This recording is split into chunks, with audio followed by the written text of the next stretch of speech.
Welcome to your first episode of Coffee with Karim. And I don't have any punchline yet.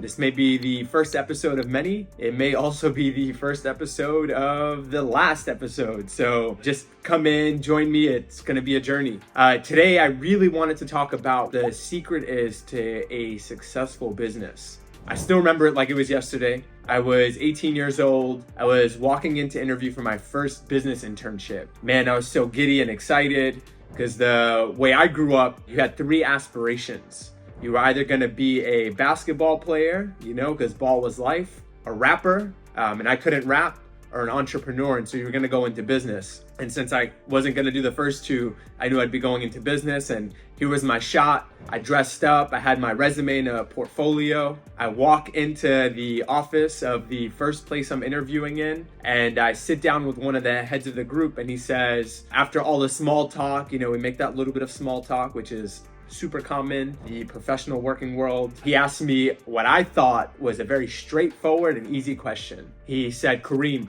what is the secret to a successful business? And right away came out of my mouth, I said, it's profit, right? The successful businesses make profits. And he looked at me and he said, no, that's the wrong answer. And I said, what do you mean?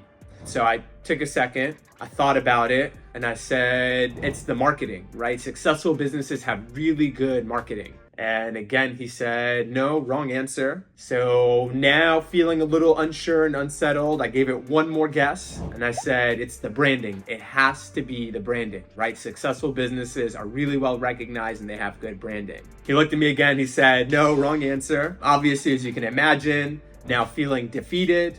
I'm thinking there's no way in hell this guy's gonna give me this internship. The world is about to end. The beginning and the end of my business journey started on the same day. And then luckily what seemed to be a little bit more than pity, the guy looked at me and he said, Karim, the secret to a successful business is not profit, it's not marketing, it's not branding. Those are elements of it. The secret to successful business is the business model. That was it.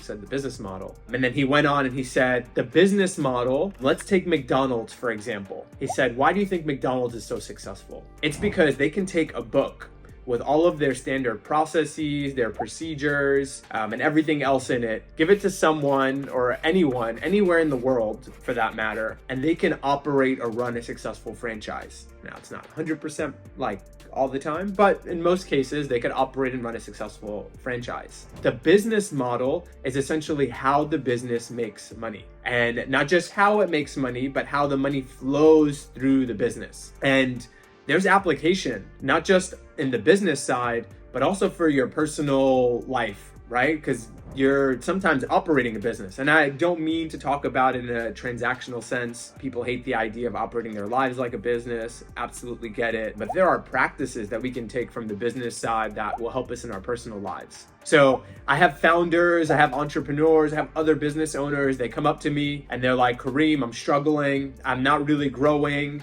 I don't know if I'm getting the outcomes that I want. And oftentimes the problem has nothing to do with them and everything to do with how they set up their business model. Either have it constructed in a way where it's taking a really long time to get paid, or they're not charging enough for their services or products, or they underestimated how much the cost of actually delivering their good or services. And I like to use this word called overhead because that's the formal accounting or finance term for it, but it's everything outside of the actual production cost to make something delivered or sent out to market. So the business model is really important because that's where all of your issues stem from. If you're not able to pay yourself a high enough salary, well, there's an issue with your business model. If you're not able to collect your cash on time, there's probably an issue with your business model. If you're not able to surround yourself with experienced, talented folks, there's probably an issue with your business model. If you're not able to pay competitive benefits, there's probably an issue with your business model. Now, I'm not going to give you an entire lecture on the business model. In fact, I think there are amazing videos and resources out there. And if you're struggling with your business or your business is having challenges, that would be my suggested starting point. All right, so I want to take a second to talk about how does the business model apply to our lives.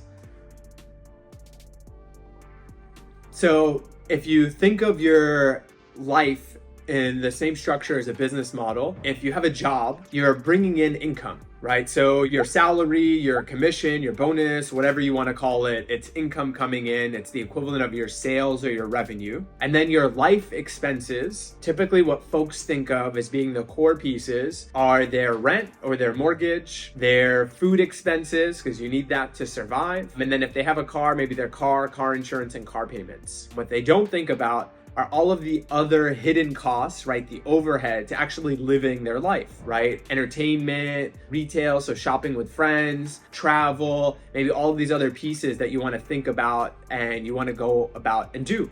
Well, I'm going to introduce you to this concept called a constraint. So constraints are things that prevent us from doing everything that we want to do. They're applicable in business, right? Maybe we want to deliver an even better product or an even better service or better quality than we're able to because the customer or the person working with us may not be willing to pay that. It's the same exact thing on the personal side. So you might be at a certain level in your job, or you're only making a certain level of income, or your skills are dictating a certain amount of salary. And so you can't spend more than that, right? Or you want to buy something today and your salary might be, let's say, $80,000 for the year, but you only get paid on a weekly basis or bi-weekly basis, and you're getting increments of that. You're not getting the full amount. So now if you wanted to go out and buy an $80,000 car, you can't because you haven't been paid yet that full year. So there's constraints. There's the same thing that's present in your life is present on the business side. And what you ultimately want to say you have a successful business model is you're generating some sort of income, whether it's your salary or revenue on the business side. You have some amount of expenses that takes into consideration all of the expenses that you have, right? On the business side, it's payroll, it's the cost of the service or the goods, whatever salaries you have to pay for anyone else who's involved with helping you collect money. You have to pay interest on your working capital. On the personal side, it's all of your personal expenses. So your rent, your car insurance, your car, the food expenses. And then at the end of that, on the business side, you'll have profit. On the personal side, you'll have money that you can save, and you can save that money and use it for retirement or whatever else you want to do. Maybe you're saving for a big purchase later on. But if you're having challenges on the business side, you feel like you're overworked, you're overwhelmed, there's probably challenges with your business model. And it's the same on the personal side. If you're not bringing in enough money, or your expenses are exceeding your revenue, or you're not making your money in the time that you need it to be able to purchase something or invest in something that you want, odds are there's a challenge with your business model. Now, why am I talking about the business model? I've been in business now for 13 years. And as your business grows and evolves, your expenses go up. Maybe there's things that you didn't anticipate or see come in, or naturally you added a new department, you added a new unit. And we're constantly in that space of, okay, well, now we added a new line of business. So our business model is becoming a little bit more complicated, but is that business model sound for that additional unit? So as your business grows, you have to remember the fundamentals. Same thing on your personal life, right? As you're adding children to your family, maybe you have a partner and you're joining bank accounts, all of those elements have to be taken into consideration. You need to go back and revisit how you're operating your business model. Because again, the secret isn't marketing, it's not profits, it's not branding, it's the business model. So next time someone goes out there and asks you, what is the secret to a successful business? You can confidently tell them, it's the business model. So I would encourage you to go out there, find more resources, delve deep into the business model. If you haven't started a business yet and you're thinking about it, take the time to think about the elements of the business model, right? That ability to price, the costs, the constraints, all of those elements that are going to be present in there. And then how you're going to document and deliver all of those pieces will start to fall into place. And hopefully you'll be able to spend the time, the resources, and the energy in the way that you want them to. And if you're running a social enterprise or a nonprofit, just know that this is just as applicable there, right? If it costs you a lot of money to get a donation, right? So let's say a donor is making a $100 donation, but it's costing you $120 or almost $100 to get them to make that donation because you're spending it on marketing campaigns or events, you're not going to have anything left to be able to deliver the services that you want to help your community or help other people. So business models are just as relevant and just as applicable in social enterprises and nonprofits as they are in traditional companies. So if you're having challenges in any one of those areas, would encourage you to go back to the basics, whether you're a small business or a big business, and evaluate the business model. Odds are you're going to uncover some pretty practical areas to improve. Thank you all for joining me on my very first episode of Coffee with Karim. Go out there and get after it.